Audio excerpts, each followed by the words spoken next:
Mon fils, n'oublie pas mon enseignement, et que ton cœur garde mes commandements, car ils augmenteront la durée de tes jours et les années de ta vie et ta paix.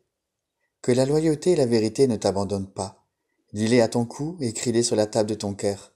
Tu acquerras ainsi grâce et bon sens aux yeux de Dieu et des humains. Confie-toi en l'Éternel de tout ton cœur, et ne t'appuie pas sur ton intelligence. Reconnais-le dans toutes tes voies, et c'est lui qui aplanira tes sentiers. Ne sois pas sage à tes propres yeux, crains l'Éternel, écarte-toi du mal. Ce sera la santé pour ton corps et un rafraîchissement pour tes os. Honore l'Éternel avec tes biens et avec les prémices de tout ton revenu. Alors tes greniers seront abondamment remplis, et tes cuves regorgeront de vin nouveau. Ne méprise pas, mon fils, la correction de l'Éternel. Ne t'effraie pas de ses réprimandes. L'Éternel réprimande celui qu'il aime, comme un père l'enfant qu'il chérit. Heureux l'homme qui a trouvé la sagesse, et l'homme qui devient raisonnable, car le gain qu'elle procure est préférable au gain de l'argent, et son revenu vaut mieux que l'or. Elle est plus précieuse que les perles, et tous les objets de tes désirs n'ont pas sa valeur.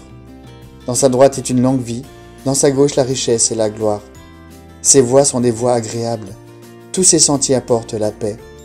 Elle est un arbre de vie pour ceux qui la saisissent, et ceux qui la retiennent sont heureux.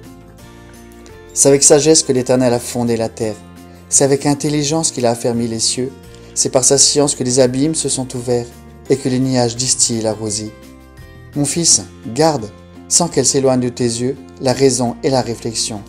Elles seront la vie de ton âme et la grâce de ton cou. Alors tu marcheras avec assurance dans ton chemin, et ton pied ne butera pas. Si tu te couches, tu ne seras pas terrifié, et quand tu seras couché, ton sommeil sera doux. Ne redoute ni une terreur soudaine, ni l'attaque de la part des méchants quand elle arrive, car l'Éternel sera ton assurance, et il préservera ton pied de tout piège. Ne refuse pas un bienfait celui qui a droit, quand tu as le pouvoir de l'accorder. Ne dis pas à ton prochain, va et reviens. Demain je vais te donner, quand tu as de quoi donner.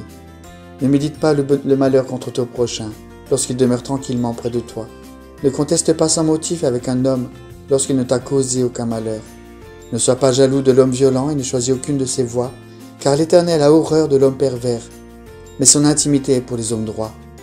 La malédiction de l'Éternel est dans la maison du méchant, mais il bénit le séjour des justes. Quant au moqueur, il s'en moque, mais il fait grâce aux humbles. Les sages hériteront de la gloire, mais les insensés du plus grand mépris.